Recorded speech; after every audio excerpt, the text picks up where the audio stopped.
안녕하세요, 피커TV입니다. 일본이 한국에 대한 수출 제재에 자신 있어 하더니 상황이 점점 불리해지자 이제는 미국 탓으로 돌리고 있는 모양새입니다. 또한 해외에서도 연일 일본에 대한 경고를 이어가고 있는데요. 이에 대해 알아보았습니다. 일본의 규제로 인해 삼성전자가 소재 국산화 및 수입처 다변화에 나서기 시작하자 일본에서도 긴장하는 모양새입니다. 일본은 한국에 급소를 칠 수 있는 가장 효율적인 제재라며 7월 4일부터 100가지 중 3가지 반도체 관련 소재를 먼저 제재한다고 하였는데요. 가장 큰 타격을 줄 것으로 예상했던 탑3 품목들이 한 달도 채 되지 않아 대체되고 있어 당황하고 있는 듯합니다. 3가지 제한 품목 중 하나인 폴리이미드 같은 경우 일본에서 수입했던 소재와 비교가 안 될 만큼 훌륭한 접히는 유리를 세계 최초로 한국 업체 UTI가 개발하여 월 10만 개 이상 양산 체제를 갖추었다고 전해졌고, 불화수소 에칭가스 같은 경우는 러시아가 공급 제한을 한 데에 이어 중국 업체 방어그룹이 이미 한국에 자사 샘플을 여러 차례 제공하여 샘플 테스트를 거쳤다고 밝히면서 한국 반도체 업체에 불화수소를 정식 공급하기로 협력하였다고 전해지고 있습니다. 일본에서는 이러한 한국의 발빠른 대처로 인해 일본 이탈을 우려하는 목소리가 높아지고 있습니다. 17일 일본 아사히TV에서는 일본이 형편없는 외교를 하고 있다며 단련되지 않은 외교라고 비판을 이어갔는데요.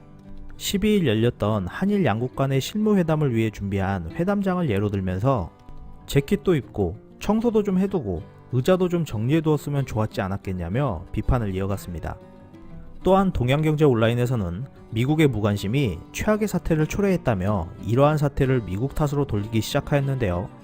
7월 15일이 돼서야 미국 정부가 태도를 바꾸었다고 언급하면서 미국의 피해가 가시화되어 가자 한일 관계 악화가 미국의 전략적 이익에 해가 된다라고 이야기하면서 팀을 발족시키려는 움직임이 보인다고 하였습니다.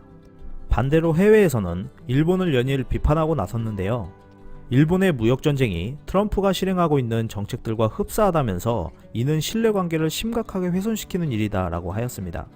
또한 16일 CNBC에 출연한 DBS 수석 이코노미스트의 말에 따르면 일본과 한국 기업들이 복잡한 공급망을 구축하는 데 수년을 소비했다라고 전하면서 신뢰가 깨지면 이러한 공급망을 재배치하는 것은 매우 어려울 것이다 라고 덧붙였습니다. 해외 일각에서는 미국이 중국에 기반을 둔 기술회사들에 대해 우려를 표명하고 있는 시점에서 한일 간의 분쟁은 중국의 국영기업이 잠재적인 기업으로 자리매김할 수 있는 공간을 제공하고 있다며 우려를 표시하였습니다.